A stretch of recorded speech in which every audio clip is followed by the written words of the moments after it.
ठीक है। मैंने कहा आप जो लास्ट राउंड में जहाँ तक आप पहुँचे थे, मैंने कहा आपने ग्रुपिंग ऑफ सेल्स ली थी और ग्रुपिंग ऑफ सेल्स में आपने दो ली थी। नंबर ए आप ले रहे थे कौन सी सीरीज, बढ़िया सीरीज ग्रुपिंग में जब आप गए थे तो आप देखें सीरीज ग्रुपिंग में आपने निकाला था current. Current is equals to कितनी होनी चाहिए, ये होनी चाहिए N E upon N R plus R. दूसरा आप ध्यान देखेंगे आपने पढ़ा हुआ था पैरेलल ग्रुपिंग। पैरेलल ग्रुपिंग जो आप जाएंगे तो आई इज इक्वल्स टू आपने पढ़ा था N E upon R plus N R. Actually कुछ नहीं होता, एन शिफ्ट हो जाता है इधर से उधर।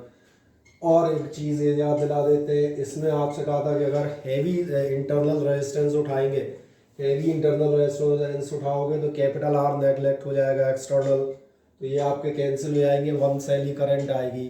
तो इसलिए नॉट सूटेबल तो नहीं लिखता, सूटेबल लिख देता हूँ, है ना क्योंकि अपने पास जगह कम है। तो आपसे कहा गया था ये किसके लिए सूटेबल है, ये suitable for low internal resistance, सही है, ऐसा लिख देते हैं। और ऐसे इसमें कहा था अगर आप लो इंटरनल रेजिस्टेंस लेंगे तो लो इंटरनल रेजिस्टेंस के केस में ये आपका नेगलेक्ट हो जाएगा, तो फिर एन एन कैंसिल हो जाएंगे, यानी वन सेल ही करंट आ जाएगी। तो इसलिए पैरेलल में लो रेजिस्टेंस वाले नहीं लेने थे। ये किन के लिए सूटेबल था, ये सूटेबल था फॉर हाई इंटरनल रेजिस्टेंस। और आप बिल्कुल सही है, बढ़िया। तो ये हमने इन शॉर्ट समरी ये सारी चीज़ें निकाल दी थी, यही पढ़ा हुआ था। अब एक सवाल और आता है, अगर सेल्स का रेजिस्टेंस मॉडरेट हो, ना बहुत ज़्यादा हाई और ना बहुत ज़्यादा लो, तो फिर आप फंस जाएंगे। अब कहाँ जाएं? अब जब ये केस आ जाता है, मैंने कहा नॉर्मल सेल पे जाओगे, मैं कह रहा हूँ इंटरनल रेजिस्टेंस ना तो वेरी हाई की कैटेगरी में है और ना मैंने कहा वेरी लो की कैटेगरी में, तो उस समय आप जो एक्चुअल कॉम्बिनेशन इस्तेमाल करते हैं, ये कॉम्बिनेशन आपका कहलाता है मिक्स्ड ग्रुपिंग, या आप इसे कहा करते हैं मिक्स्ड कॉम्बिनेशन। तो एक नेक्स्ट आ जाएगा मिक्स्ड ग्रुपिंग ऑफ सेल्स। तो एक नेक्स्ट आ जाए, इसको स्टार्ट करते हैं आज डेट में 1 मिनट से।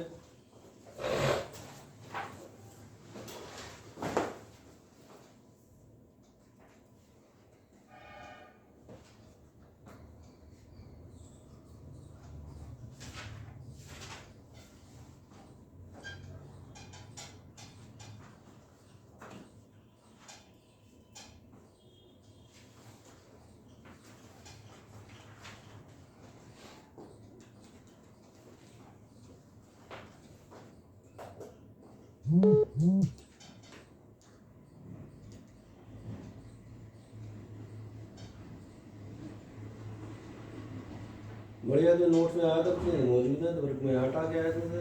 ग्राफिकल बस ग्राफ बताने पड़ेंगे और ये आप बताने पड़ेंगे। ठीक।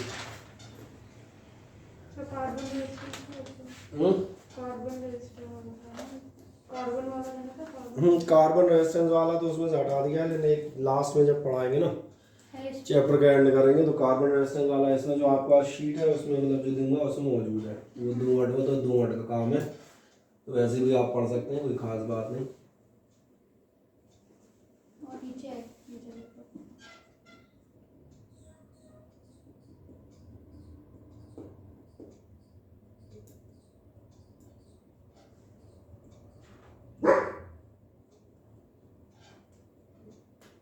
बढ़िया है, सारी चीज़ें दी हैं। चलो तो इन्हीं को अपन जो स्टार्ट करते हैं, कुछ चीज़ें और करा के फिर कुछ लास्ट की जो हमने कहा चीज़ें हैं छोटी छोटी बाद में बता देंगे। एक तो मैंने कहा हम लोग लास्ट कहाँ थे, मिक्स ग्रुपिंग पर थे। मिक्स ग्रुपिंग समझ में आते हैं क्या होंगे। मिक्स ग्रुपिंग का मतलब ये हुआ कि जो मैं आपसे बात कर रहा था, सीरीज और पैरेलल दोनों का एडवांटेज आप लेते हुए जाएंगे। और दोनों का एडवांटेज कैसे लेंगे, तो एक फिगर से दिखा देता हूँ। इस ग्रुपिंग में आप एक काम कीजिएगा, इस ग्रुपिंग में आप उठाते हैं तमाम सारे cells which are connected in series first of all, and then a number of series, तमाम सारी सीरीज को आप कनेक्ट कर लेते हैं आपस में पैरेलल में। फिर चेक करें कि आपको इतनी मेरी बात समझ में आती है, हाँ ना। इस ग्रुपिंग को आप क्या कह रहे हैं, मिक्स ग्रुपिंग कह रहे हैं, क्योंकि इसमें सीरीज भी है और यही सेल फिर आखिरी में आप देखेंगे आपके काय में अटैच है, पैरेलल में भी अटैच है। अभी हम मान लेते हैं किसी भी एक सेल का आपका ईएमएफ ई है और इंटरनल रेजिस्टेंस मैंने कहा कितना है, आर। दूसरा एक काम करते हैं, जिस सर्किट को आप अप्लाई करना चाह रहे थे उस सर्किट का ये रहा आपका कैपिटल आर, और जहाँ आप चाहिएगा वहाँ एक की आप लगा दीजिएगा। तो की लगानी है तो लगा दो, नहीं लगानी है तो मत लगाओ, तुम्हारे ऊपर है। ठीक, ये लो। और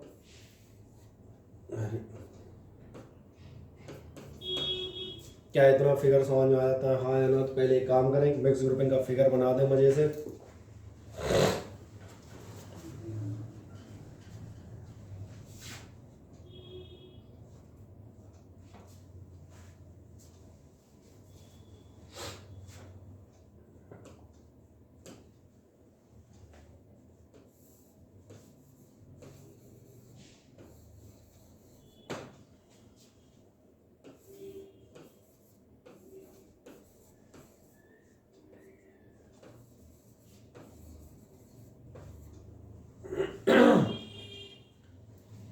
और इस ग्रुपिंग में खास बात बता दूंगा, हम मान चलेंगे आपके एक ब्रांच में कितने सेल हैं, एम सेल्स, और ऐसी कितनी ब्रांच आपने बना रखी है, ऐसी ब्रांचेस आपने बना रखी हैं टोटल एम।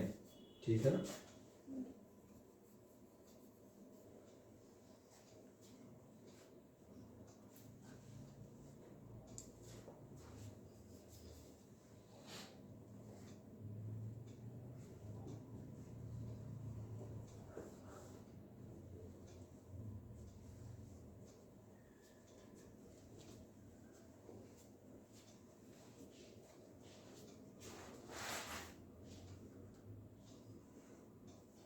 बन जाता है डायग्राम। कहीं कोई समस्या है इसमें मिक्स्ड कॉम्बिनेशन में? हाँ ना बताएं।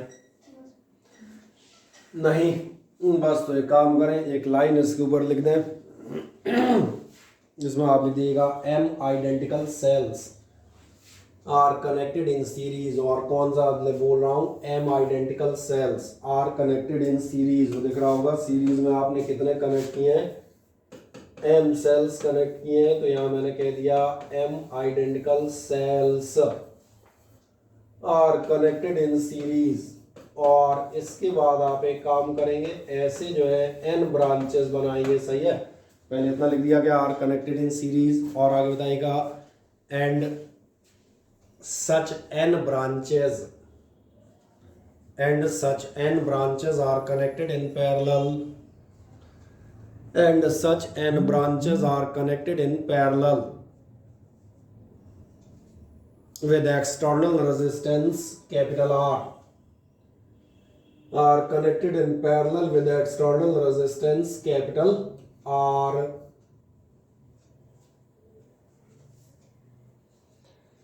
अब मुझे आप बताएं, इस कॉम्बिनेशन की जब आप करंट निकालने जाएंगे तो हम पिछले डेरिवेशंस को रिपीट करते हुए जाएंगे। ध्यान है, सबसे पहले आप निकालेंगे इक्विवेलेंट ईएमएफ, दूसरा स्टेज वो आपका होगा इक्विवेलेंट रेजिस्टेंस, और तीसरा नॉर्म में current equal to equivalent EMF upon equivalent resistance. जो आप सबसे पहले निकालने आते हैं इक्विवेलेंट ईएमएफ, तो आपका ध्यान जाएगा वो भी एक बार में नहीं निकलेगा, दो बार में निकलेगा। एक बार सीरीज का, फिर सारी ब्रांचेस का। तो आपकी सुविधा के लिए मैं स्टेप कर देता हूँ ताकि आपको ध्यान रहे। पहला स्टेप समझ आ रहा है क्या होगा, इक्विवेलेंट ईएमएफ निकालना। तो स्टेप नंबर ए आ जाओ, इसमें लिख दीजिएगा equivalent EMF of a branch, equivalent EMF of a branch।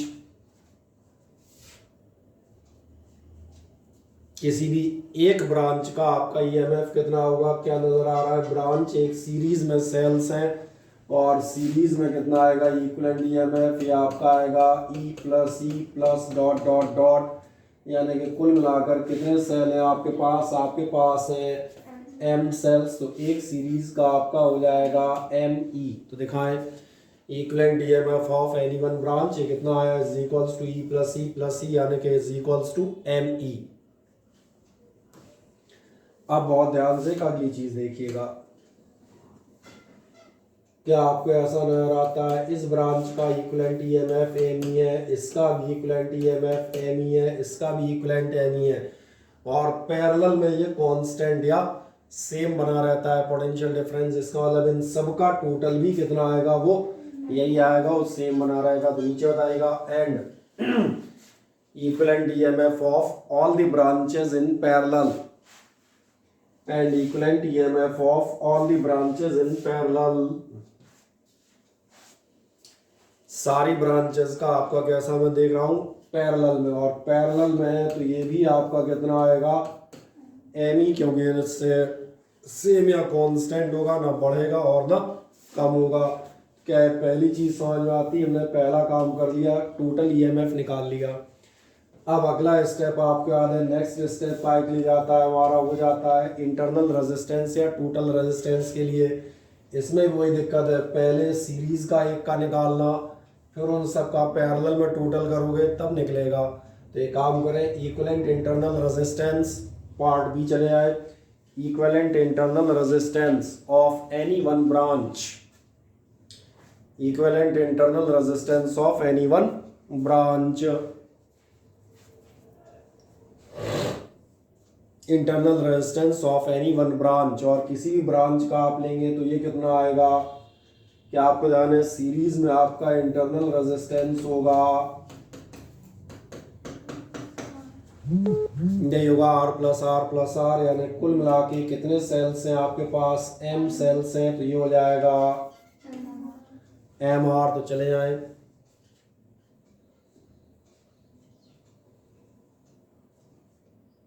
कोई दिक्कत यहाँ तक। अब अगले स्टेप में आएगा and equivalent internal resistance of all the branches, नीचे बढ़ेंगे, and equivalent internal resistance of all the branches in parallel, equivalent internal resistance of all the branches in parallel,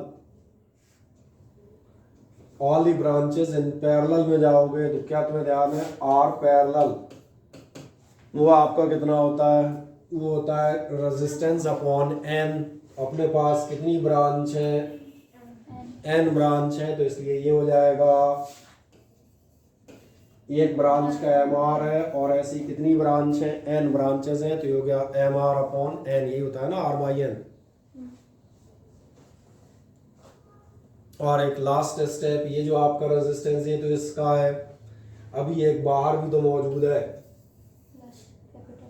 सही है ना, इसका भी ऐड करेंगे, last total resistance of the circuit. तो last step में बढ़िएगा, thus the total resistance of circuit,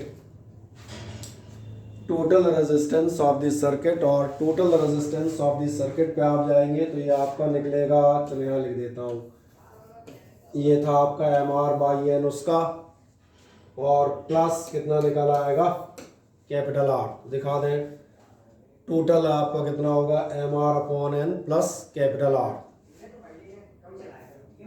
सही है।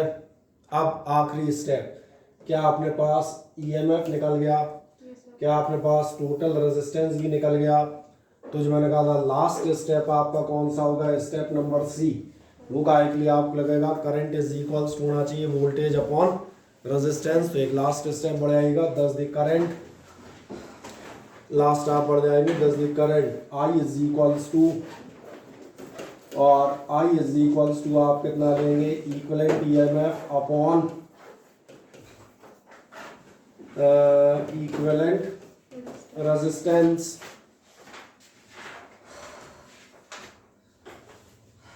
और equivalent EMF upon equivalent resistance रख दोगे तो आपको क्या मिल जाएगा, I is equals to equivalent EMF रख दें, ये एम ई है, इक्विवेलेंट रेजिस्टेंस आपके सामने मौजूद है, ये m r upon n plus r, directly कर दूं, एन एलसीएम ऊपर चला जाएगा, है ना, इसका मतलब आई इज इक्वल्स टू कितनी हो जाएगी, ये हो जाएगी m n E upon cross multiply कर दो, यानी कि एम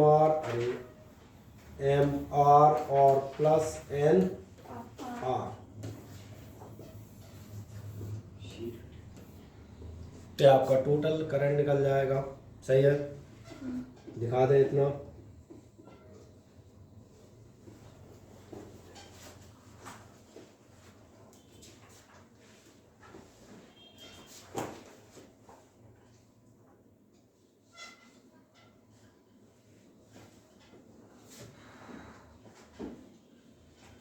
क्या कोई समस्या हो तो मुझे बताएं, नहीं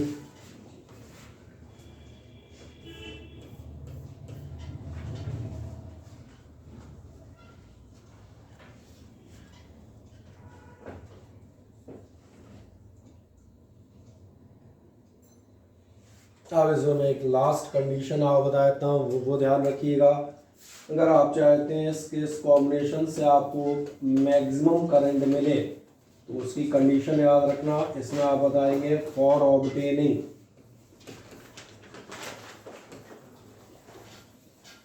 मैक्सिमम करंट, अगर आप चाहते हैं हमें करंट कैसी मिल रही हो मैक्सिमम, तो उसकी कंडीशन ये होती है, ये दोनों जो आपके आर और आर थे आपको याद है, कभी आप एक को छोटा मानते थे, कभी दूसरे को छोटा मानते थे, कभी सीरीज का एडवांटेज ले रहे थे, कभी पैरेलल का। अब आप चाहते हैं कि दोनों का मिले तो कहता हूँ या तो दोनों छोटे हों या दोनों बड़े हों, और दोनों छोटे या दोनों बड़े का मतलब मैं एक्चुअली कहना चाह रहा हूँ कोई भी एक दूसरे के रिस्पेक्ट में नेग्लिजिबल ना हो, बल्कि आपके दोनों टर्म कैसे हो, जस्ट इक्वल, फुली बैलेंस, सही है ना कोई छोटा ना कोई बड़ा। तो एक नेक्स्ट इसमें नीचे मार्क कर दीजिएगा, for obtaining maximum current m r is equals to कितना होना चाहिए एन आर, ये जरूर दिखा दें।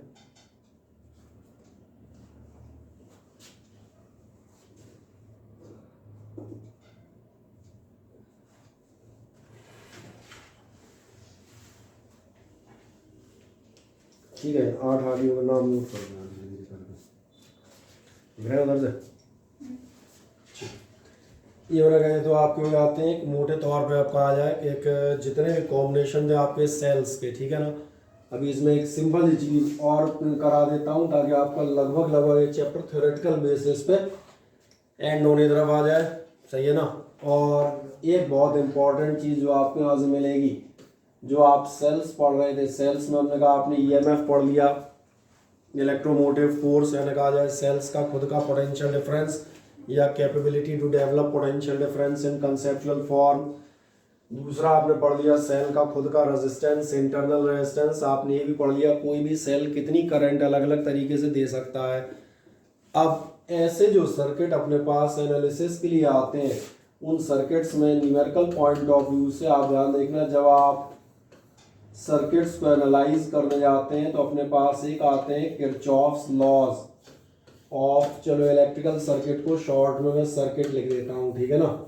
तो एक काम करना, एक सिंबल हेडिंग डाल दीजिएगा किरचॉफ्स लॉज।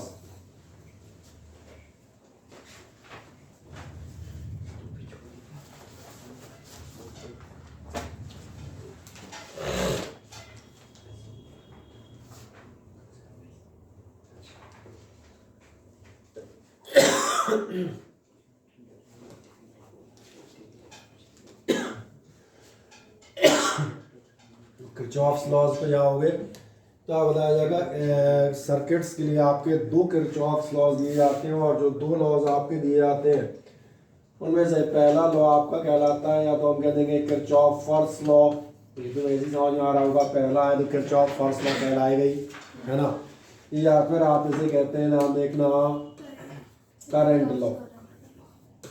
और इसीलिए अक्सर जब हम इसे लिखते हैं तो हम ऐसे लिख देते हैं KCL यानी किरचॉफ्स करंट लॉ, सही है।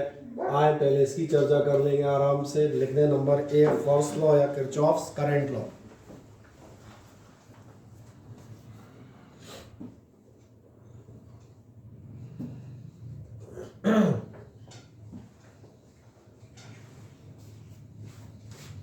किरचॉफ्स करंट लॉ एक्सप्लेन कर देता हूँ, बाकी मैंने कहा उसके लिए लैंग्वेज के लिए आप एक प्रॉपर लैंग्वेज के लिए शीट पढ़ लेंगे।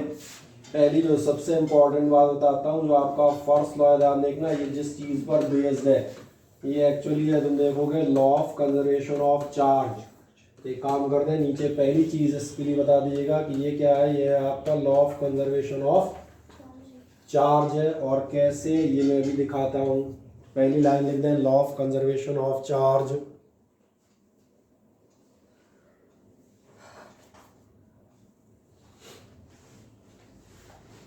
ठीक है, अब इसमें अगली चीज़ बताता हूँ, ये आपसे क्या बताता है, पहले इसको इधर देखें, यहाँ देखना law of conservation of charge बताता है कि आपके सर्किट में कई सारे जंक्शंस होते हैं। फॉर एग्जांपल आप पैरेलल जो है रेजिस्टेंस ही पढ़ रहे थे, पैरेलल या सेल्स का आपने ध्यान दिया था। पैरेलल का मतलब ये है तमाम सारे एलिमेंट्स कहीं ना कहीं एक पर्टिकुलर जंक्शन पे कंबाइन होंगे। आपसे कहा ही जाता था when all the resistances are connected between two specified junctions, तो जब भी कभी आप किसी भी जंक्शन पर जाएंगे तो आपको नजर आएगा, जंक्शन का मतलब ये होगा अलग अलग एलिमेंट्स के 2 4 5 तार निकले हो सकते हैं। तो मान के चले आपके 2 4 5 तार निकले हैं। ऐसा भी हो सकता है कि इन 4 5 तारों में से 1 या 2 में सेल अटैच हो और 1 या 2 में रजिस्टर अटैच हो।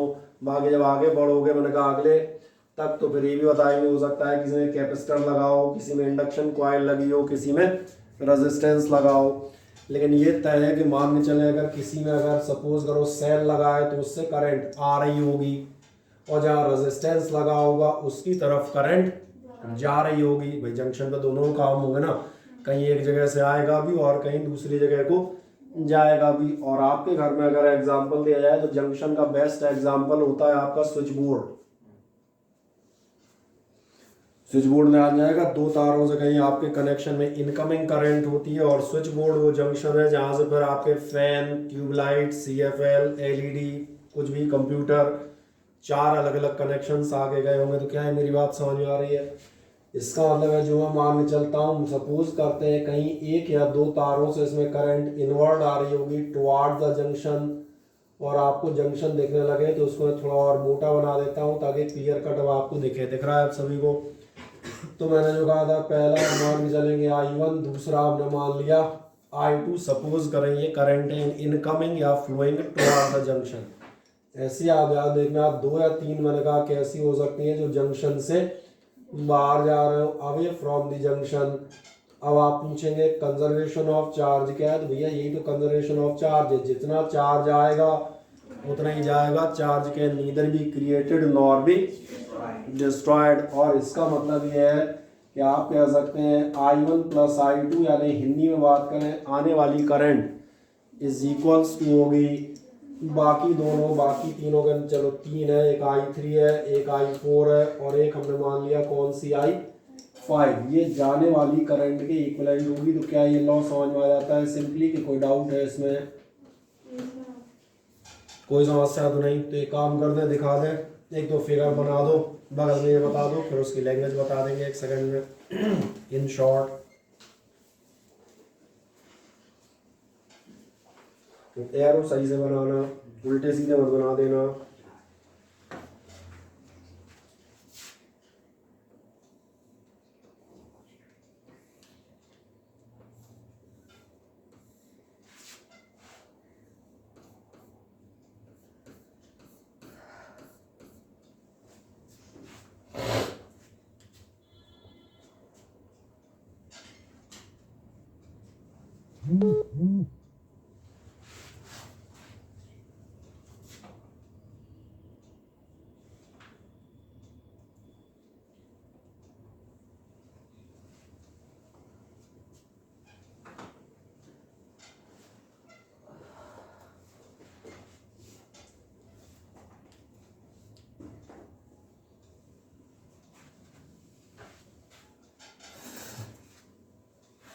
बना दिया डायग्राम?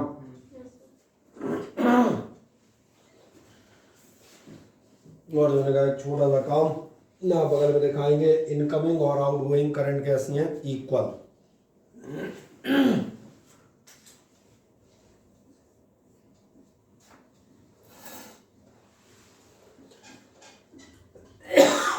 पहली लैंग्वेज बता दें इन शॉर्ट, इसमें आप बताइएगा the total current flowing towards the junction.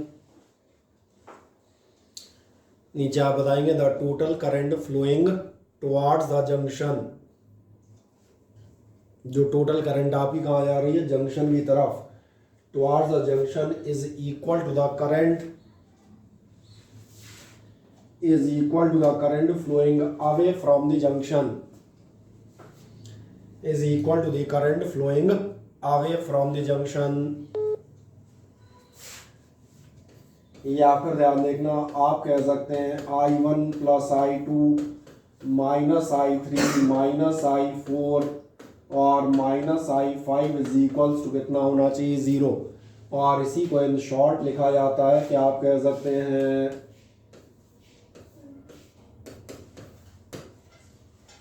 Summation आई हमारा कितना हो जाएगा, 0 हो जाएगा। ये फर्स्ट लॉ हो गया।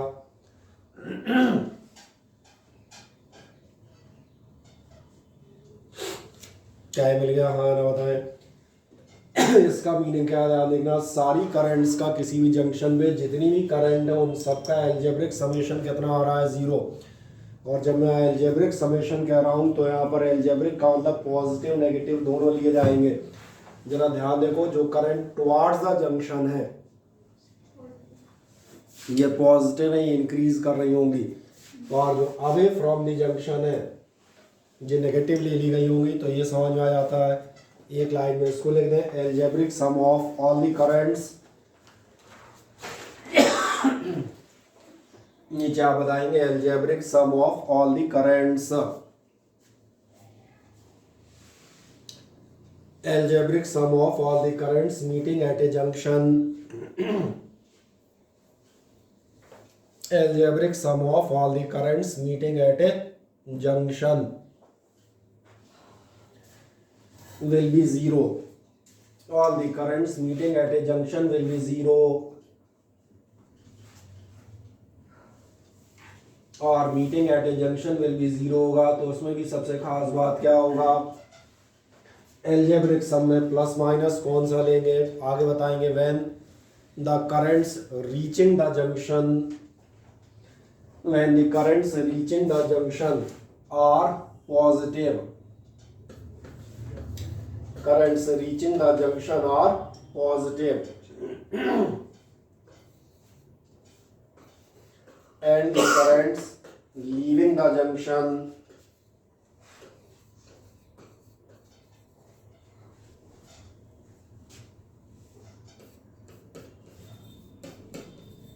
and the currents leaving the junction are negative, and the currents leaving the junction are negative। सही है। अब एक आपने लॉ पढ़ा था करंट का, दूसरा आप लॉ पढ़ेंगे वोल्टेज का, तो एक नेक्स्ट डाल दिएगा सेकंड लॉ, या आप कह सकते हैं किरचॉफ्स वोल्टेज लॉ।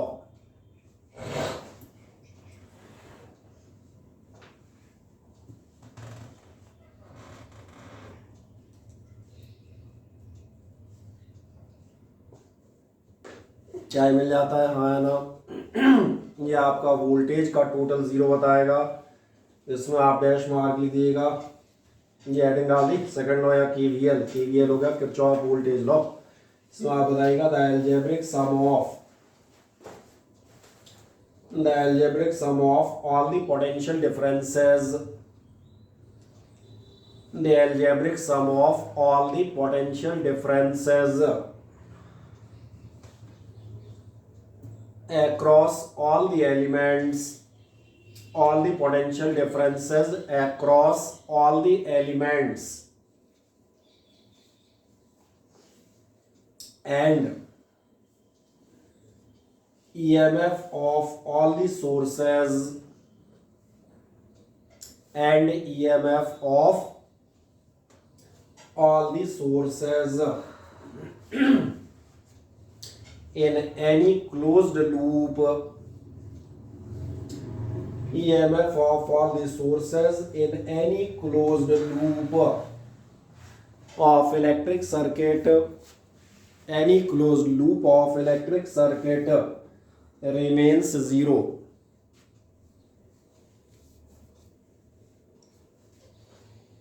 यानी ये क्या कह रहा है ध्यान देखना, ये कह रहा है बोल दिया ऑल द एलिमेंट्स रिमेन 0। ये आपसे कहता है समेशन V और समेशन आपका E, जो भी आपके वोल्टेजेस होंगे, वोल्टेज आपको मालूम है 2 ही टाइप के होते हैं।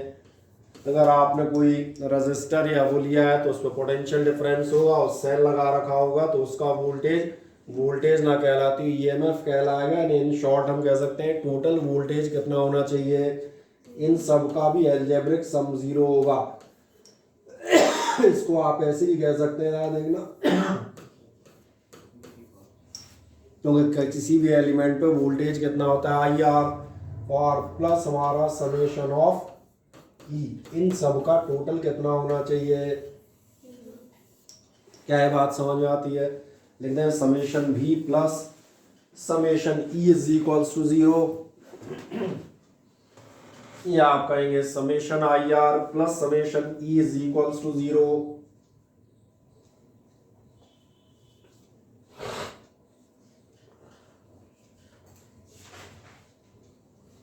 क्या इतना मिल जाता है, हाँ है ना।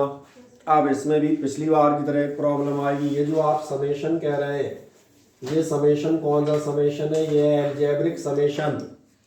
और एल्जेब्रिक समेशन का मतलब पॉजिटिव और नेगेटिव साइन ढूंढने पड़ेंगे। जैसे आपने पिछली बार देखा था आने वाले पॉजिटिव जाने वाले नेगेटिव। तो एक सवाल यहाँ बचेगा ना, कौन से ईएमएफ पॉजिटिव लोगे और कौन से वोल्टेज नेगेटिव लोगे, ये भी बताओगे।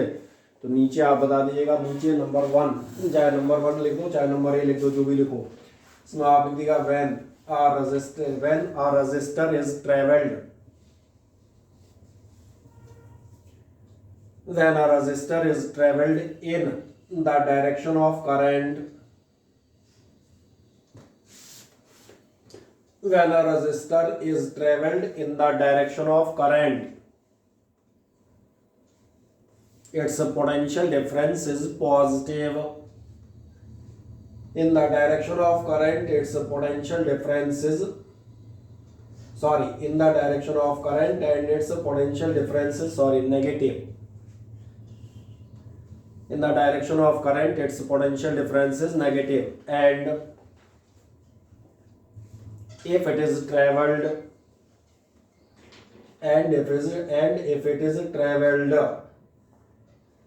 in a direction opposite to current, and if it is traveled in a direction opposite to current, then capital V is positive.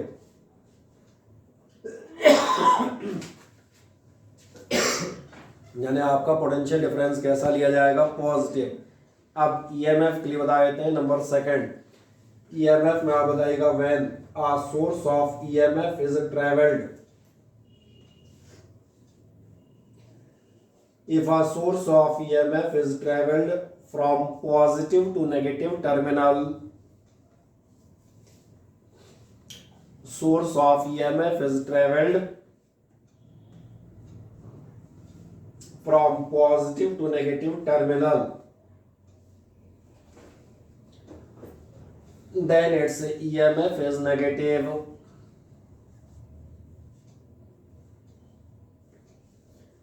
Then its EMF is negative, and if it is traveled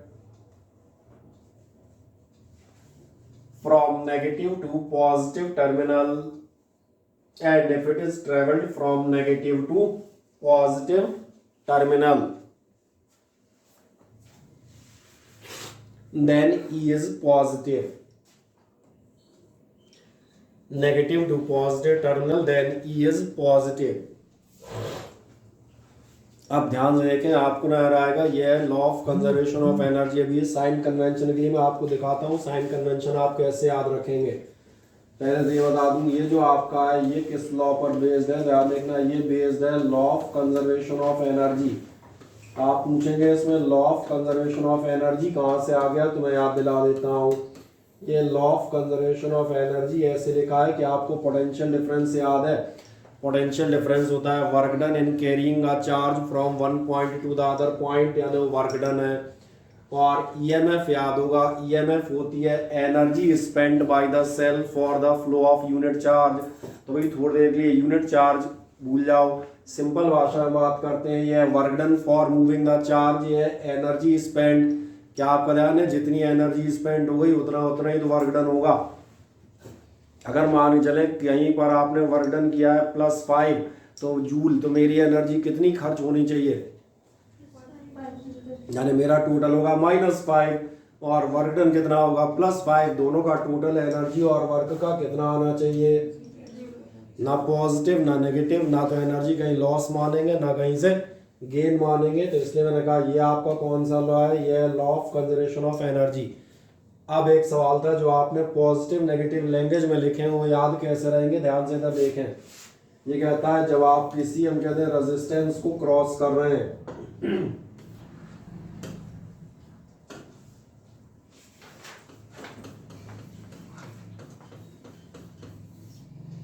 और मैं मान चलता हूँ इस circuit में कुछ भी direction of current, एक साइड कहीं ना कहीं होगा, कहीं ना कहीं करंट फ्लो हो रही होगी। आप जब किसी भी रेजिस्टेंस पे हाथ घुमाएंगे, जब भी आप ट्रेवल कर रहे होंगे, अभी लूप में दिखाऊंगा, तो आपके ट्रेवल करने के दो ही डायरेक्शन हो सकते हैं। कौन से? या तो along the direction of current, और या फिर आप चल रहे होंगे opposite to the direction of current. तीसरा तो कोई होगा नहीं, या तो वायर में इधर से इधर जाओगे या उधर से इधर जाओगे। तो ध्यान रखना, अगर आप along the direction of current चले तो आप V को रखिएगा,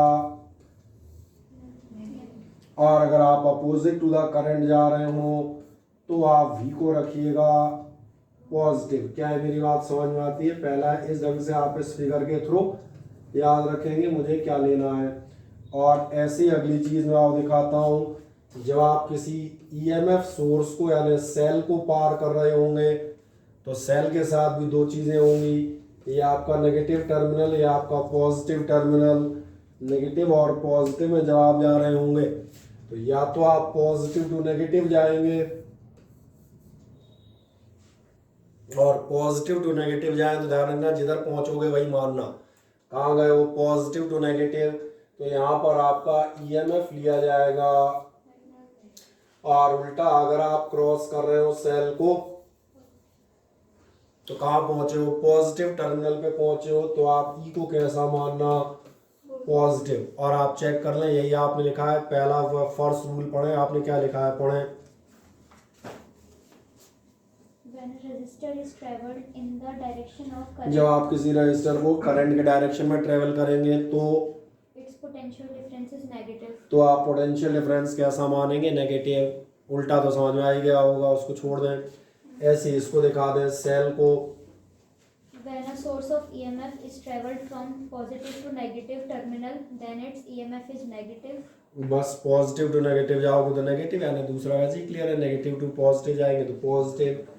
क्या आपने इतना इसमें वो लैंग्वेज लिख दी थी? आपने दिखा दिया summation I R plus summation E बराबर 0। बस तो एक ये दिखा दें, law of conservation of energy है, और साइन कन्वेंशन के लिए आप ये दो फिगर बना दें, जल्दी समझ में आएंगे, याद रहेंगे। फिर मैं एक एग्जांपल लेके आपके इससे वो चीज़ दिखा दूंगा कि आप अलग अलग बार कैसे एनालाइज करते हैं किरचॉफ्स लॉ से।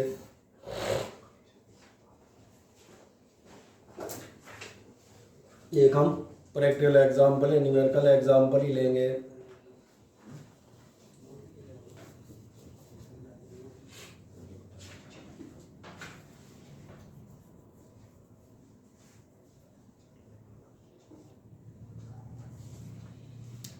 पिछली बार जो फिगर बनाया था किसी के पास है क्या? उसी को ले लूं ताकि अलग अलग नहीं आए, कोई रिपीट करे तो उसे वही पुराना दिख जाए।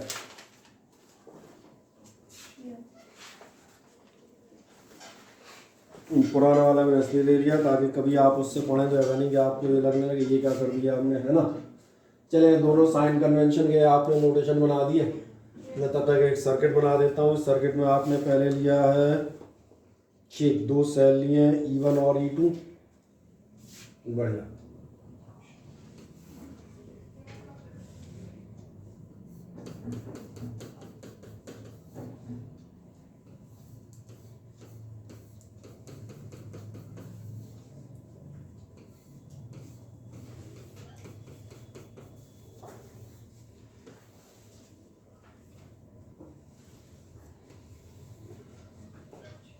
ये E1 ये आपका E2, इसको मान लिया है E1, इसको मान लिया हमने E2। रेजिस्टेंसेस आपने लिए 1 2 3 के ऑर्डर में, यानी इसको आपने माना है R1, इसको आपने माना है R2, और इसको माना है आपने R3, और final A B C D E F। ठीक है, ये आपने सपोज किया था A, ये आपने सपोज किया था B, ये C, ये D, ये आपका E, और लास्ट पॉइंट हमने सपोज कर दिया था F। बस, और हमें किसी चीज़ की जरूरत नहीं है।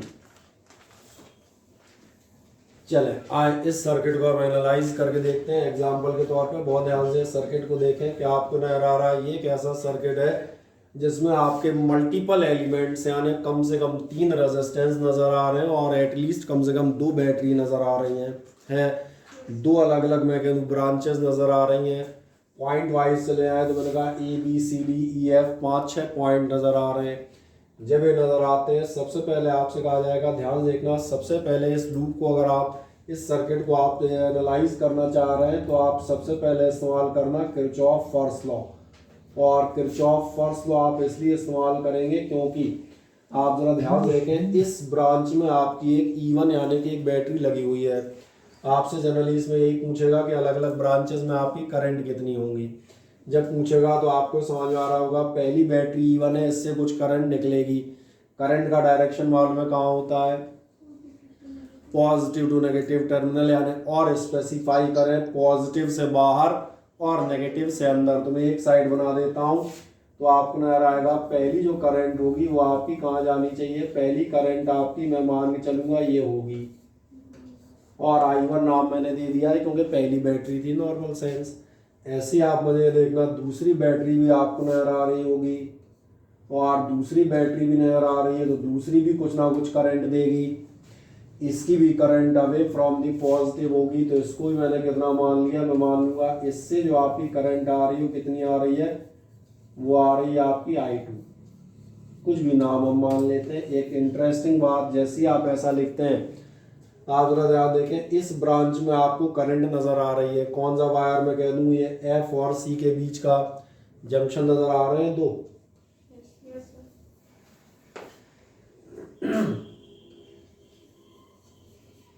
और ध्यान देखोगे तो दो जंक्शन के बीच में 3 तार नजर आ जाएंगे। कौन कौन से 3, एक ये और एक ऊपर से।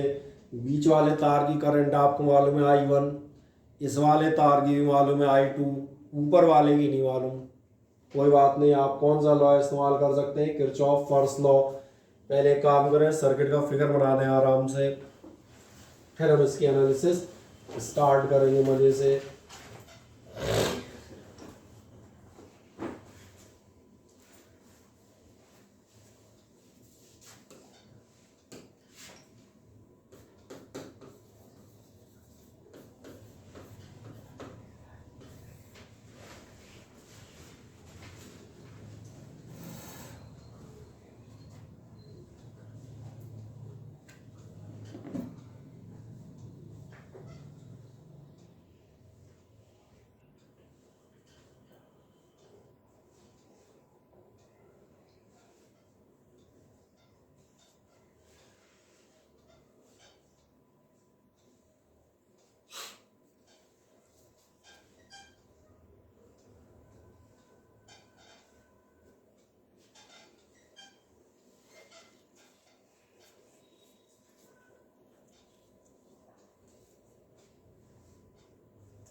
बन गया डायग्राम। तीनों रेजिस्टेंस R1 R2, दो बैटरीज, और मैं करता दो करंट्स आपने अज्यूम कर लिए I1 और I2। अब मैंने आपसे कहा सबसे पहले आप क्या इस्तेमाल करेंगे, सबसे पहले आप इस्तेमाल करें KCL। जैसे आप KCL इस्तेमाल करेंगे, किसके लिए इस्तेमाल करेंगे, फॉर जंक्शन। और मैं मान चलता हूँ आप किस जंक्शन में जाए, चाहे F पे चले जाओ चाहे C पे चले जाओ, मेरे हिसाब से F पे चले जाओ, जल्दी दिखेगा। जंक्शन F के लिए जाए, जरा जंक्शन F देखो, क्या तो ऐसा दिख रहा है दो करंट आने वाली हैं। सही कह रहे हो। और आपसे कहा था अगर दो आएंगी तो एक कहीं जाएगी भी तो, और एक अगर कहीं जाएगी मतलब ये कंफर्म हो गया कि यहाँ जो आपकी करंट होगी वो इन दोनों के टोटल के बराबर होगी, क्योंकि आपको मालूम है आने वाली और जाने वाली बराबर होती हैं। तो अगर इस करंट को मैं I3 मान लूँ तो ये आपकी कितनी होगी, I1 प्लस I2। क्या है, मेरी बात समझ में आती है, हाँ है ना। तो इस जंक्शन पे फर्स्ट लॉ इस्तेमाल करते ही आपको समझ में आएगा कि I3 की वैल्यू कितनी होगी, I1 प्लस I2। आ जाए पहला लॉ इस्तेमाल कर लें, सबसे आसान है।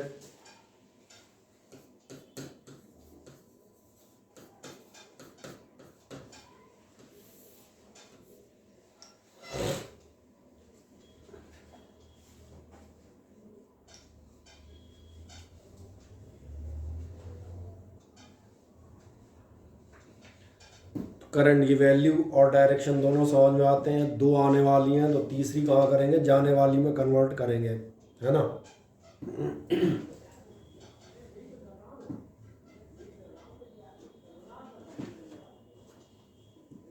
कोई शंका हो तो बताएं, नहीं जनरली ठीक। अब हम आते हैं Kirchhoff voltage law. Kirchhoff voltage law क्या था उसको जरा पढ़ दो एक आधी मजे से। algebraic sum of all the potential differences Algebraic sum of all the potential differences across all the elements in and EMF of all the sources in any closed loop any closed loop। बस ये ध्यान से देखना, सारे EMF और potential difference का total में हम बात करेंगे एल्जेब्रिक सम की। कहाँ पर, ये कह रहा है किसी भी क्लोज लूप के लिए। और क्लोज लूप पे आप जाएंगे तो क्लोज लूप जरा यहाँ ध्यान देखें, क्या आपको यहाँ दो क्लोज लूप नजर आ रहे हैं। जैसे एक क्लोज लूप में आपको दिखा देता हूँ, ये आपका है ABCF, नहीं दिख रहा। ऐसे कितने क्लोज लूप नजर आ रहे हैं आपको? तीन नजर आ रहे हैं, तीन, एक ऊपर वाला, एक नीचे वाला, और फाइनल एक दिख रहा होगा ओवरऑल। सही कहा मैंने। इनमें से कोई सा भी आप क्लोज लूप उठाएंगे, शर्त आपकी क्या रहेगी, जो मैं अभी आपसे बात कर रहा था, सारों का टोटल किसका, समेशन ऑफ IR और समेशन ऑफ E, ये 0 आना चाहिए। ये पहली बात हुई। दूसरी बात मैंने कहा था, चूंकि हम एल्जेब्रिक समेशन की बात कर रहे हैं, तो जो आप करंट के डायरेक्शन में जाएंगे तो आप नेगेटिव मानिएगा, और बैटरी में तो दिख रहा है इधर जाओगे, नेगेटिव पहुंचो तो नेगेटिव मानना, पॉजिटिव पहुंचो तो पॉजिटिव मानना। इसमें उतनी झंझट नहीं आएगी। आपकी सुविधा के लिए मैं इसको बड़े आराम से तसल्ली से लिखूंगा। पहले ध्यान से देखें, मैं कोई भी एक क्लोज लूप ले लेता हूं। फर्स्ट ऑफ ऑल मैं लेता हूं फॉर क्लोज लूप, मैं आपका ऊपर वाले ले लेता हूं। ऊपर वाले का मतलब है ABCF, F ही था ना, हाँ, ये आपका ABCFA हो गया। ABCFA। इसमें इस लूप में ध्यान देखना, किसी भी एक डायरेक्शन में अपना हाथ घुमाते जाएं। मेरा क्या कहना होगा, किसी भी डायरेक्शन में, चाहे ऐसे में क्लॉकवाइज चाहे एंटी क्लॉकवाइज, आप अपना हाथ घुमाते जाएं। ट्रेवर्स द लूप, पहली शर्त क्या कहूँगा, ट्रेवर्स द लूप। जो भी इसमें आपके वोल्टेज और IR आए, उन सब का टोटल आप दिखा देंगे, कितना होगा, 0। फॉर एन एग्जाम्पल, किसी भी एक पॉइंट से मैं चलता हूँ, कोई भी एक पॉइंट बताओ, ABCF में से चारों में से कोई सा भी एक बता दो, कौन सा लूँ? कोई भी एक आर्बिट्रेरी, जो आपकी इच्छा हो। पॉइंट B, चले पॉइंट B ले लेता हूँ। और आपसे पूछना मतलब ये है कि इस बात का महत्व ही नहीं है कि कौन सा लिया गया, ठीक है, समझ आ रहा है ना। आपसे पूछ रहा हूँ मतलब ये है कि इसकी कोई इंपॉर्टेंस ही नहीं है कौन सा लेना है। चलो पॉइंट B से चलो, ऐसा चल दूँ क्लॉकवाइज, कोई दिक्कत तो नहीं, घूमता घूमता वहीं आ जाऊंगा। चलो यहाँ तो कुछ मिला नहीं, यहाँ आप क्रॉस कर रहे हैं, ध्यान देखना रेजिस्टेंस। जब आप रेजिस्टेंस क्रॉस करते हैं, मैं याद दिला दूं, अपने को क्या निकालना था, अपने को निकालना था समेशन V है। चलो V छोड़ो, पूरे लिख देता हूँ। समेशन आपको निकालना था IR प्लस समेशन E बराबर 0। ये निकालने के लिए आप जा रहे हैं, और ये निकालने के लिए जब जा रहे हैं, यहाँ से चले, सबसे पहले आपको मिलेगा IR, कौन सा रेजिस्टेंस है, R2, कौन सी करंट है, I1। ध्यान देखें, इसका मतलब आपका आएगा I1 R2। अभी मैं प्लस माइनस डिसाइड नहीं कर रहा हूँ, 2 मिनट बाद करूँगा, पहले एक चीज़ देख लें। फिर क्या होगा, इसके आगे बढ़ेंगे, यही था IR और E। इसके बाद आपको मिलेगा E1। अब पता नहीं प्लस मिलेगा माइनस, वो बाद में देखेंगे, ठीक है ना, वो 1 मिनट बाद देख लो, पहले इतना समझ में आ रहा है। और कौन मिलेगा, इसके आगे बढ़ते जाओ। अब की बार आपको मिलेंगे ये रेजिस्टेंस और ये करंट मिल गए। यानी कौन सी करंट है आपकी, I1 प्लस I2, और डॉट आपका रेजिस्टेंस मौजूद है R1, और इन सब का टोटल कितना हो जाएगा, 0, क्योंकि आप उसी पॉइंट पर आ गए, इसके बाद कुछ बचा नहीं है। क्या है, मेरी बात समझ आ गई? IR plus E plus IR is equals to 0। भाई ये रफली हमने मान लिया। अब एक लास्ट शंका रहेगी, इनमें से कौन सा प्लस लें और कौन सा आप माइनस लें, ठीक है। आओ सबसे पहले बैटरी का प्लस माइनस दिखा देते हैं। अपने चलने का ऑर्डर याद है, हम कैसे गए थे, यानी अपना चलना मैं आपको याद दिला दूं, वो आपको ध्यान रहे। आपने मूव किया था ऐसे,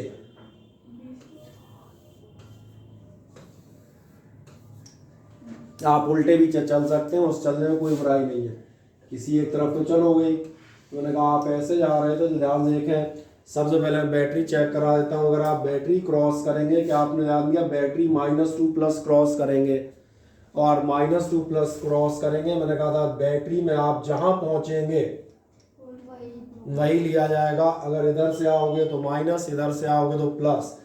अब मैं धीरे धीरे सबके साइन रखता जाता हूँ, इसलिए बैटरी का साइन मिल गया आपको, कौन सा आएगा, क्लियर हो गया। अब अगले 2 साइन पर जाते हैं, उनमें क्या करोगे, वो कहते हैं ध्यान देखना, अगर आप रेजिस्टेंस को along the direction of current cross कर रहे हैं तो नेगेटिव लेना, और अपोजिट टू करंट क्रॉस कर रहे हो तो पॉजिटिव लेना। आओ देखते हैं हमने कैसे क्रॉस किया था। आप कैसे चल रहे थे, ऐसे चल रहे थे ना, आप करंट के डायरेक्शन में है कि अपोजिट है, अलोंग द करंट हो, अलोंग द करंट हो मतलब ये R2 वाला टर्म ये नेगेटिव आएगा। अब ऐसे ऊपर वाला भी चेक कर लो, यहां से आप इस डायरेक्शन में जा रहे थे, देखो इस डायरेक्शन में जब आप जा रहे हैं तो आप along the direction of current है, और इसलिए जो R1 वाला टर्म है वो भी कैसा आएगा। क्या अब ये इक्वेशन समझ में आती है, हाँ है ना। देखें with all the plus and minus, पहले से इक्वेशन में लिखें, फिर एक लूप और ट्राई करेंगे, कोई दिक्कत नहीं, we will practice it again.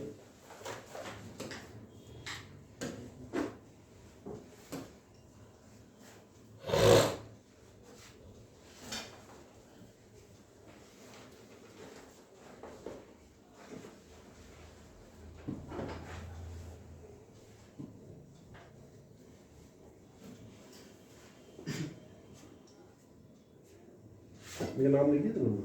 Yes sir. और कोई बेचारा कम तो हो गए होंगे, कोई बढ़ा तो नहीं? 7 हो गए, तो ये का और कम हो जाएगा थोड़ी देर में।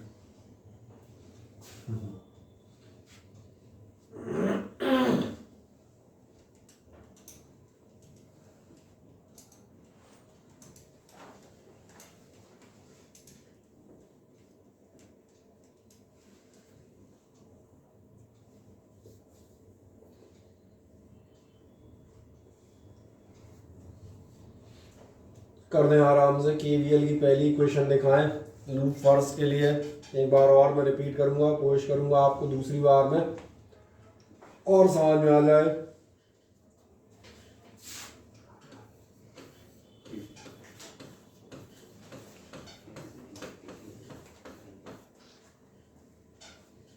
क्या पहला कंप्लीट हो गया आपका, ये देखें, हाँ ना बताएं, हो गया। अब आप जरा सेकंड वाला देखें, सेकंड वाले लूप को ले लेता हूँ, नीचे वाले को। अब की बार ये लूप बता देंगे CDEFC, तो मैं जाता हूँ फॉर क्लोज लूप CDEFC। इस लूप की चर्चा हम करेंगे। इस लूप में भी चले कैसे घूमना चाहेंगे, चाहे ऐसे घूम जाए चाहे ऐसे घूम जाए, आपकी जैसी इच्छा हो। और सबसे सिंपल चलता हूँ, पॉइंट C से ही ले लेता हूँ, ठीक है ना, उसी क्रम में ले लेंगे। आओ चलो CDFC लेके चलोगे, यहाँ तक आ जाओ। सबसे पहले कुछ नहीं मिला, इसके बाद आप जाएंगे, देखें IR मिलेगा IR जो आपको मिलेगा, कौन सा IR मिलेगा, I2 है और R3 है। अब यहाँ पर साथ साथ डिस्कस करते जाते हैं, प्लस लेंगे या माइनस। क्या आपको ध्यान है आप किस तरफ जा रहे हैं, आप जा रहे हैं यही जा रहे हो along the direction of current हो, और along the direction of current हो तो ये लिया जाएगा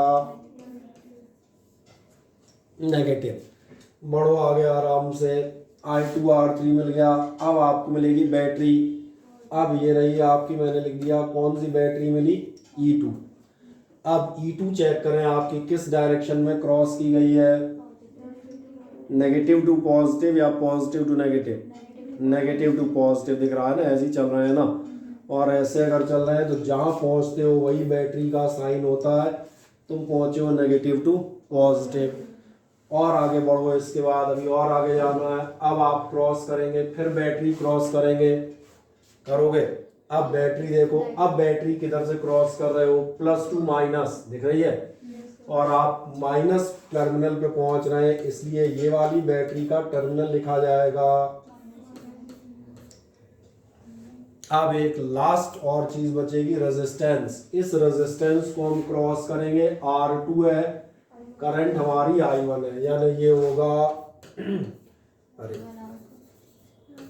I1 R2, बस इतनी सी बात, प्लस या माइनस। तो लास्ट क्वेश्चन जब आप इधर जा रहे हैं, ऐसे ही जा रहे थे ना, तो आप करंट के सेम डायरेक्शन में है या अपोजिट डायरेक्शन में? आप करंट के अपोजिट जा रहे हैं और अपोजिट टू द करंट जा रहे हैं, तो फिर यहाँ लिखे पॉजिटिव। बढ़िया। अब आप चेक कर सकते हैं, आपकी इक्वेशन नंबर सेकंड बन जाएगी। किसके लिए? ये आपका हो गया लूप नंबर CDEFC। इसको दिखा दें मजे से। एक बार और लास्ट ट्रायल करूंगा, वो आपसे पूछता हो जाऊंगा, कोशिश कीजिएगा उसको आप बताएं।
क्या है, कंप्लीट कर दिया? हाँ ना, बताएं। अगर कर देते हैं तो चलो तीसरे लूप के बारे में सोचो। कौन से लूप के बारे में जाते हैं? ABDA।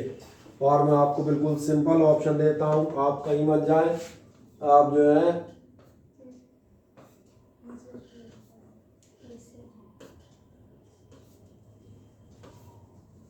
मजे से, कौन सी डायरेक्शन में टहल हो गए, तो मैंने कहा तुम टहल लो, ऐसे में टहल लो।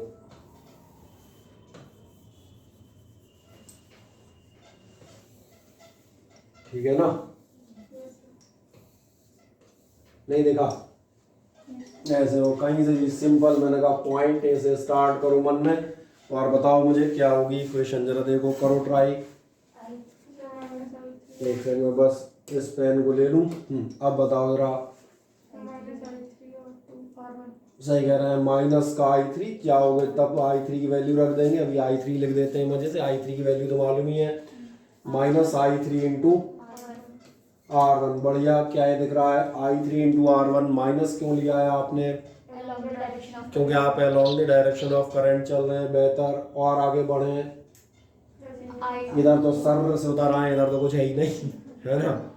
अब घुसे आगे, minus I3 R2 minus minus I3 I2। हाँ, I2 R3।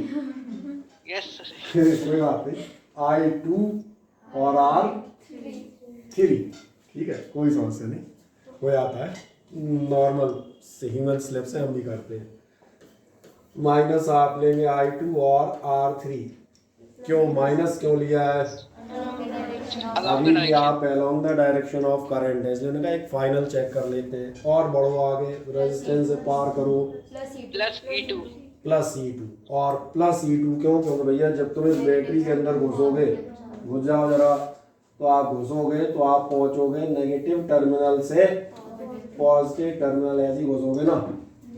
तो चूंकि आप नेगेटिव टू पॉजिटिव पहुंचे, पॉजिटिव पर गए, इसलिए बैटरी आपकी कैसी लिखी जाएगी? पॉजिटिव। और पॉजिटिव लिखी जाएगी तो फिर ये होगी प्लस। और कौन सी बैटरी थी? E2 है ना? बस इसके बाद मुझे नहीं लगता कोई और है, फिर तो सीधे ऊपर। और लास्ट का टोटल आपका कितना होगा? 0। क्या इक्वेशंस लिखना समझ में आ जाती हैं? हाँ या ना? ठीक है।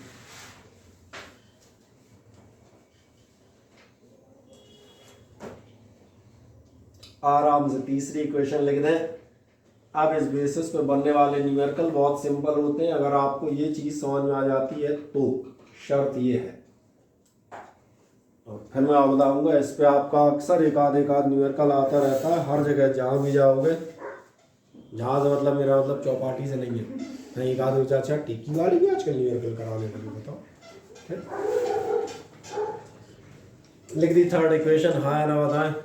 थर्ड इक्वेशन लिख दिए तो इसको थोड़ा अपन सिकोड़ लेते हैं, थोड़ा इसको जूम आउट करते हैं। अपन ठीक है, जूम आउट करते ही आप देखेंगे जो यहाँ पर आपको नजर आएगा। आपसे इस क्वेश्चन में क्या दिया जाएगा ये बताता हूँ, जो आप अपनी एनसीईआरटी में देखेंगे क्वेश्चन से, रिफ्रेशर्स देख लेना, उसमें क्वेश्चन है फिगर आड़े तिरछे उल्टे बने होंगे, उससे कोई फर्क नहीं पड़ना।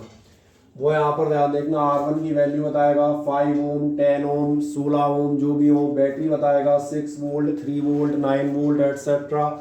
और आपसे क्वेश्चन पूछा जाएगा कि आप बताएं करंट I1, I2 या I3 की वैल्यू। तो एक्चुअली I3 की वैल्यू तुम्हें बतानी नहीं है, क्योंकि I1 और I2 का टोटली I3 है। तो एक्चुअली तुम्हें जो वेरिएबल कैलकुलेट करने हो केवल I1 और I2 है। और अगर तुम थोड़ा सा भी अपने को पढ़ा लिखा समझते हो तो ध्यान से देखो, तुम्हें केवल ये पहली इक्वेशन बनानी है और तुम्हें केवल ये दूसरी इक्वेशन बनानी है, तीसरी की तो जरूरत भी नहीं पड़ेगी। वो तो मैंने बना के दिखा दी थी कि अगर हो सकता है कोई इसके बाद वो ले ले या कोई इसके बाद वो ले ले, तो ये कैसे मालूम चलेगा किसने कौन सी ली।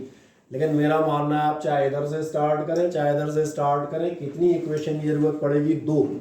और 2 इक्वेशन की जरूरत क्यों पड़ेगी? सही जवाब, क्योंकि 2 ही वेरिएबल है I1 I2, खत्म।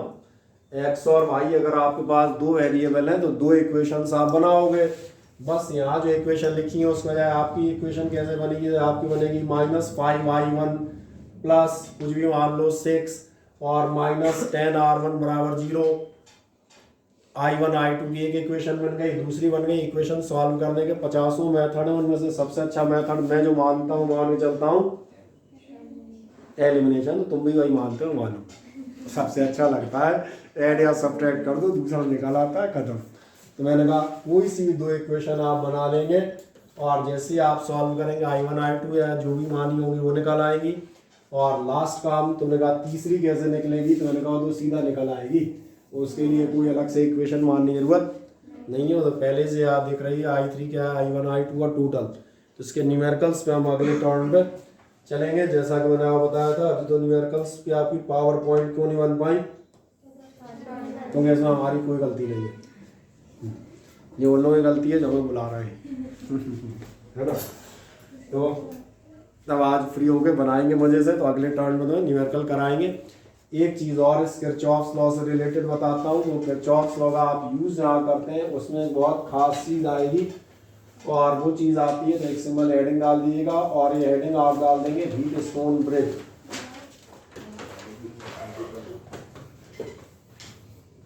बोलो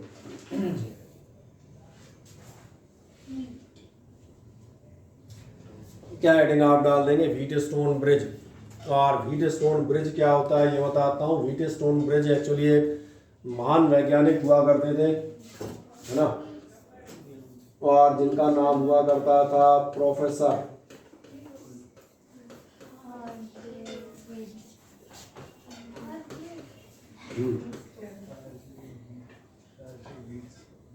क्यों ये नाम नहीं हो सकता क्या?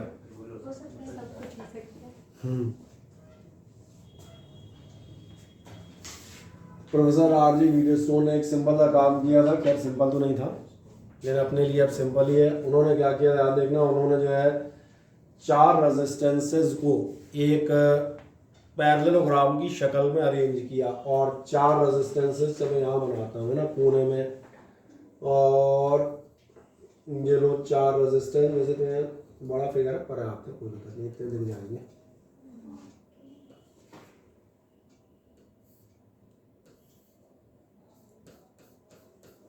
तो एक काम करें, मेरे साथ साथ एक फिगर बना लें फुर्ती से।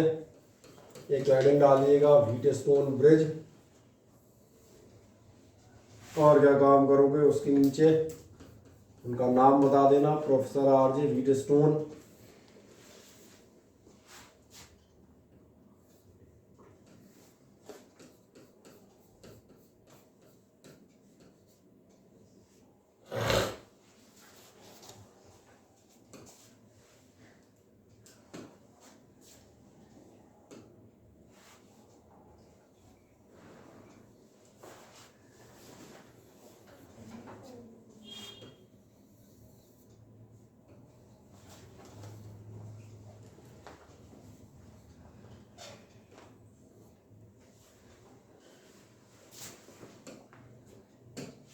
बाकी तुम्हारा कोई टीचर इतना रंग बिरंगा नहीं पढ़ा रहा है।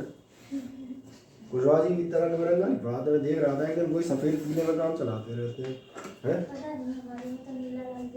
नीला लाल पीला सब रखते हैं। इधर देख रहा था 11वीं क्लास में वही सफेद से मैंने ब्लैक एंड वाइट में ही चल रहे हैं अभी। मैंने कहा ये सब कलर इस्तेमाल किया और रंग बिरंगे। इक्वेशन सॉल्व करनी है। एक इक्वेशन लाल कलर से लिखो, दूसरी पीले से लिखो, तीसरी नीले से लिखो। हाँ मज़ा आता है।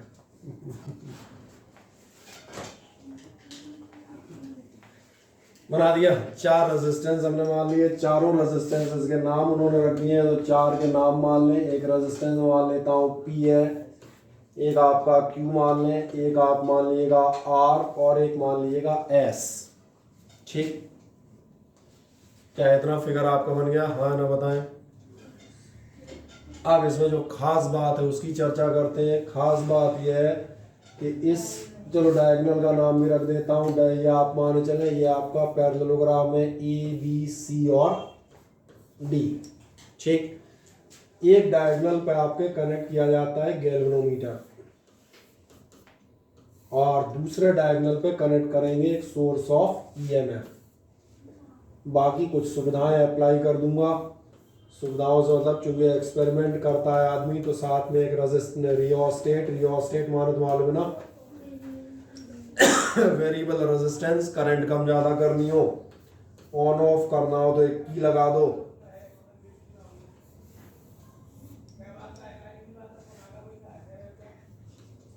ठीक, बना दो आराम से मजे से। और एक प्लस माइनस से हम मान चलते हैं कितनी करंट फ्लो होगी I। चलो इतना फिगर बन जाता है कि आपका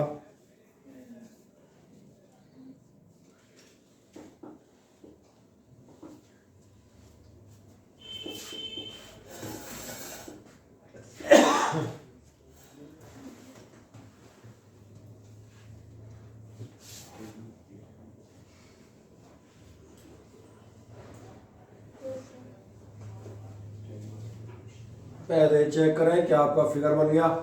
4 रेजिस्टेंसेस PQRS और मैंने कहा एक डायगोनल पे आपका गैल्वेनोमीटर और दूसरे डायगोनल पॉइंट्स के अक्रॉस हमने लगाया है, मेनली कहा जाए सोर्स ऑफ EMF। बाकी प्लग तो ठीक है, वो तो लगे चाहे नहीं लगे उससे क्या होना है। ठीक है, तो एक काम कर दें, 1-2 लाइन लिख दें। प्रोफेसर RJ व्हीटस्टोन आपने लिख दिया था, नीचे आप लिख दीजिएगा 4 रेजिस्टेंसेस। नीचे आप बताएंगे 4 resistances as the sides of a parallelogram. 4 resistances as the sides of a parallelogram. जिनको आप क्या करें, as the sides of a parallelogram arrange कर दें। फिर क्या करेंगे, नीचे बताइएगा source of EMF across one diagonal and source of EMF across one diagonal and a galvanometer across the other, and a galvanometer across the other। क्या इतनी बात समझ में आ गई आपको? अब जो सबसे खास बात है वो है इसका प्रिंसिपल। इसका नीचे बता दीजिएगा प्रिंसिपल। तो फिगर को मैंने डिस्क्राइब कर दिया 2 लाइन में, कहाँ क्या है। नीचे प्रिंसिपल में आप बताएंगे if the resistances of sides, principle में आप बताएंगे if the resistances of sides are in proportionate order, if the resistances of sides are in proportionate order, then the current through galvanometer are in proportionate order, then the current through galvanometer is 0, then the current through galvanometer is 0। और नीचे आप बताएंगे for null deflection, नल माने मालूम है 0, तो null deflection यानी 0 deflection के लिए ये आप कह देते हैं और इक्विलिब्रियम, ये इक्विलिब्रियम भी कहलाता है। नल डिफ्लेक्शन या इक्विलिब्रियम के लिए क्या जरूरी है, ध्यान देखना, आपकी होगी अरे I g is equals to होगा 0 और I g is equals to 0 कब होगा, जो भी आपने लिखा है, if the resistances of the sides are in proportionate order, अगर आपके साइड्स के रेजिस्टेंस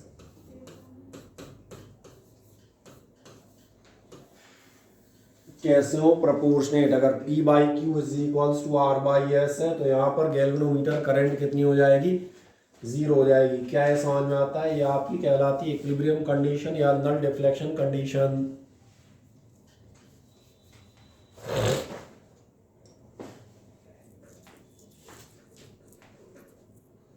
मिल गया, हाँ ना बताएं। अब सवाल आता है, इसको हम करेंगे प्रूफ, तो नीचे बढ़ेगा प्रूफ।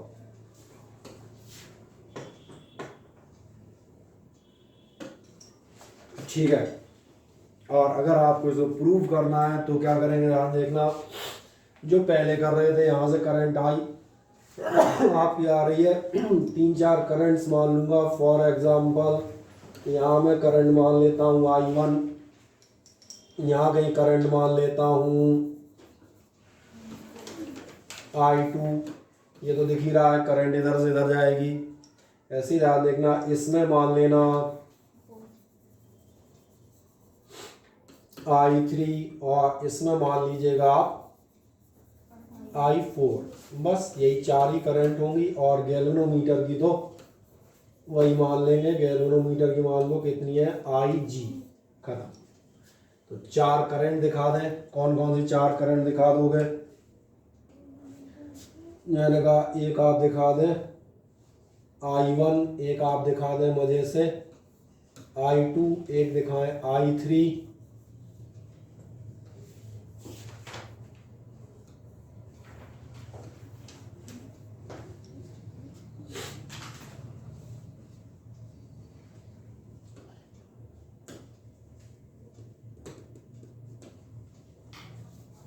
कोई दिक्कत कहीं से कहीं तक।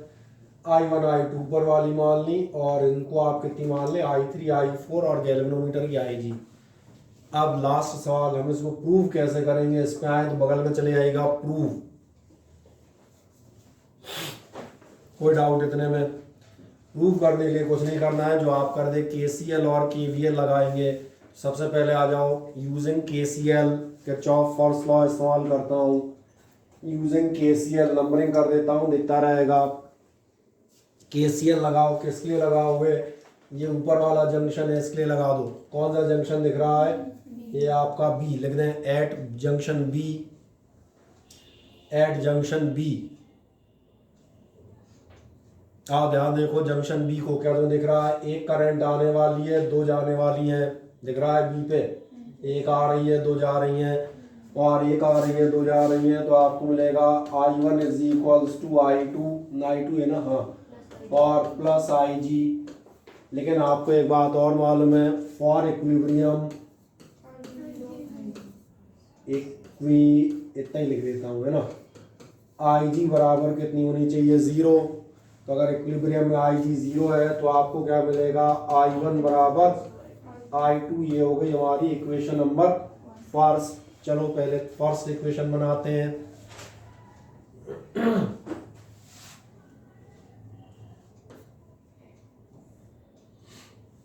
फर्स्ट इक्वेशन है, किसी को कोई दिक्कत? अब ऐसे आप बनाइएगा, सेकंड पार्ट नंबरिंग इसलिए कर दिया ताकि आपको याद रखने में आसानी हो, ठीक है ना। सेकंड आप जाए ऐसे ही नीचे वाले जंक्शन पे आ जाओ। नीचे वाला जंक्शन कौन सा है दिख रहा है, ये है आपका D। नीचे बताएगा एट जंक्शन D। अब जंक्शन D को ध्यान से देखो, दिख रहा है जंक्शन D, 2 आने वाली हैं, 1 जाने वाली है, तो आप बताएंगे, चलो दिखा दो I3 प्लस IG। लिखना पड़ेगा क्या मुझे, क्या बताएंगे, I3 प्लस IG और बराबर कितनी, सॉरी हाँ, बराबर कितनी हो जाएगी आपकी, क्या नाम है इसका, I4। फिर एक काम करेंगे, ब्रैकेट में दिखा दो, बट IG बराबर 0। शॉर्ट में लिख दो, but I g is equals to 0, एक बार तो लिख ही चुके हो। और I g is equals to 0 लिख दोगे, इसका मतलब क्या आ जाएगा, आपको मिलेगा I3 is equals to I4। ये हो गई आपकी इक्वेशन नंबर सेकंड। केसीएल का हमने इस्तेमाल भरपूर कर लिया। अब हम जाएंगे अगली लाइन डालिएगा यूजिंग केवीएल। नेक्स्ट आप लाइन किस पर जाएंगे, यूजिंग केवीएल। आओ केवीएल इस्तेमाल करते हैं। केवीएल याद आएगा क्लोज लूप में इस्तेमाल होता है, और बहुत ध्यान देखोगे यहाँ दो लूप नजर आएंगे, एक ये वाला ट्राइंगल और एक ये वाला ट्राइंगल। और इसी में चलते हैं, पहले क्या नाम है, ABDA, यही है। आओ लिखो फॉर क्लोज लूप ABDA।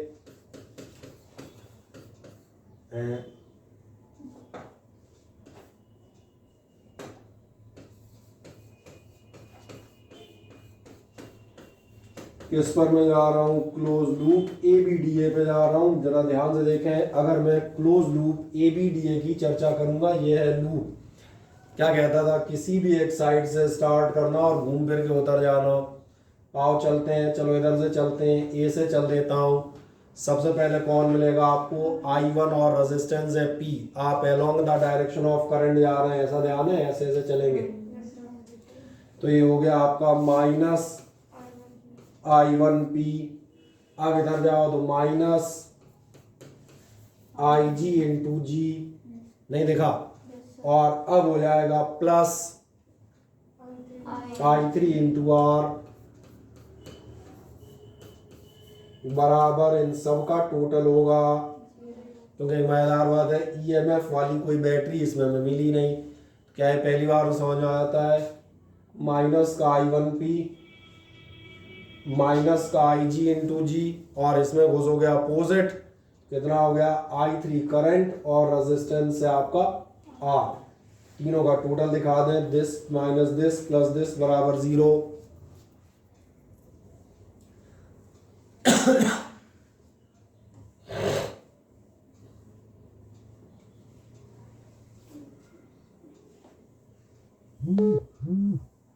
कोई शंका हो इतने में तो मुझे बताएं।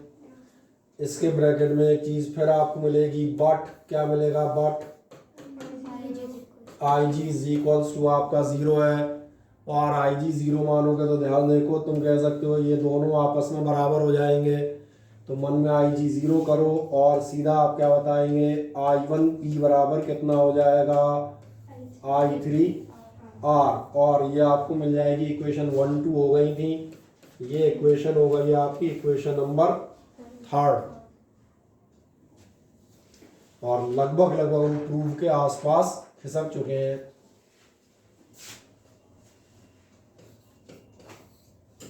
कॉपी में आपकी फिगर बना है, ध्यान देखें। अब मैं राइट हैंड ट्राइंगल की तरफ जाऊंगा। दो ट्राइंगुलर लूप दिख रहे थे, एक लेफ्ट हैंड पर और एक राइट हैंड पर। राइट हैंड ट्राइंगल के लिए चलोगे, उसका नाम चेक कर लो, वो है BCDB। और मैं यहाँ दिखा देता हूँ वापस इस फिगर को हल्का सा करके, BCDB दिख रहा है। आओ BCDB में इक्वेशन देखो, BCDB की इक्वेशन चलो मैं यहाँ पे लिख देता हूँ, छोड़ें पहले देखो, लिख दो फॉर क्लोज लूप BCDB, ऐसा लिख दिया।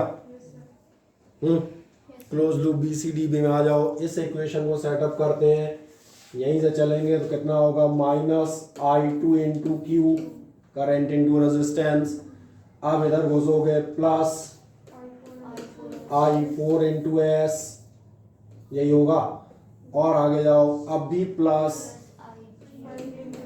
IG into G is equals to 0, क्योंकि लूप कंप्लीट हो गया। चले आए इतनी इक्वेशन तक, minus I2Q plus I4S plus IG into G is equals to 0।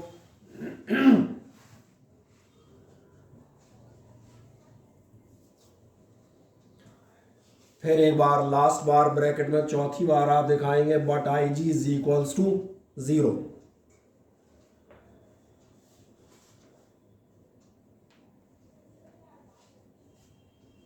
दिखा दिया।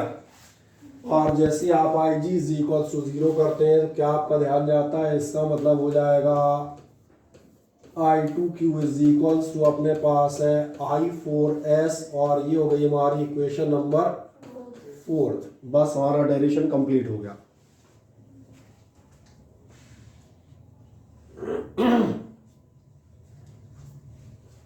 हाँ ना, क्या चारों इक्वेशन मिल गई? अब कुछ मत करो, लिख दो ऑन डिवाइडिंग 3/4।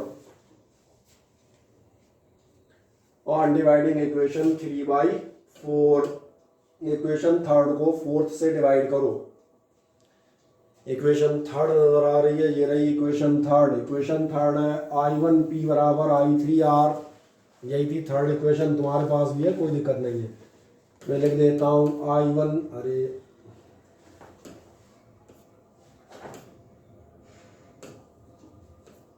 I1P बराबर कह रहा है I3R और डिवाइड करूंगा इक्वेशन नंबर फोर्थ से, यानी कि I2Q बराबर I4S। अब एक छोटा सा काम करो, इक्वेशन नंबर 1 और 2 पे निगाह डालो। इक्वेशन 1 और 2 क्या है जरा देखो। ये कह रही है I1 I2 बराबर है और ये कह रही है I3 और I4 बराबर है। ये आपके पास ही लिखी है। इसका मतलब सीधा सीधा ये निकलता है कि अगर आप इनको लेंगे तो I1 से I2 और I3 से I4 आपके कैंसिल होंगे और आपको जो मिलेगा वही आपके व्हीटस्टोन ब्रिज का प्रिंसिपल था, यानी कि आपकी साइड्स के रेजिस्टेंस कैसे होंगे। यहीं से हमने शुरुआत की थी। अगर रेजिस्टेंस प्रोपोर्शनेट है तो आपकी नल डिफ्लेक्शन कंडीशन या कंडीशन ऑफ इक्विलिब्रियम होगी, जिसका मतलब डायगोनल जो करंट जा रही है वो कितनी हो जाएगी? 0 हो जाएगी। तो क्या है, कहानी क्लियर हो जाती है? हाँ ना, मुझे बताएं। ठीक, ये प्रूव आपके यहाँ अक्सर एग्जामिनेशन में पूछ लिया आता है, तो इस प्रूव को हम यहाँ एंड कर देते हैं। अब आपके लिए 2-3 छोटी छोटी चीज़ें बची हैं, मीटर ब्रिज पोटेंशियोमीटर और कुछ बीच के छोटे छोटे। तो एक काम करेंगे, नेक्स्ट टर्न पे हम कुछ न्यूमेरिकल करेंगे, तो इसलिए आपको मैं नोटिफाई कर दूं कि आप 2-3 टॉपिक पढ़ के आइएगा अच्छे। कौन से टॉपिक? एक तो हम बता दें, शुरू में आपको दी हुई है करंट, तो ये तो सबको मालूम है, I बराबर QIT, I बराबर DQ/dt। एक आध रिलेशन तो इससे क्वेश्चन रिलेटेड होगा। दूसरा क्वेश्चन आपका होगा सर्कुलर मोशन ऑफ चार्ज वाला, जहाँ आपको टाइम पीरियड ऑफ फ्रीक्वेंसी कराऊंगा एक आध क्वेश्चन। इसके बाद तीसरा मैं बता दूं, जो क्वेश्चंस हम करेंगे वो आपके इससे रिलेटेड होंगे, काय से? Drift speed. और मेनली मैंने कहा, इसलिए मैंने इतना आपको कार्यक्रम सौंपा कि इतनी चीज़ें आप हल्का सा पढ़ के आएंगे, ताकि हम यहाँ से इसको ईजिली इनके तमाम सारे क्वेश्चंस, एक 10-15 क्वेश्चन फुर्ती से करते जाएं। ठीक है।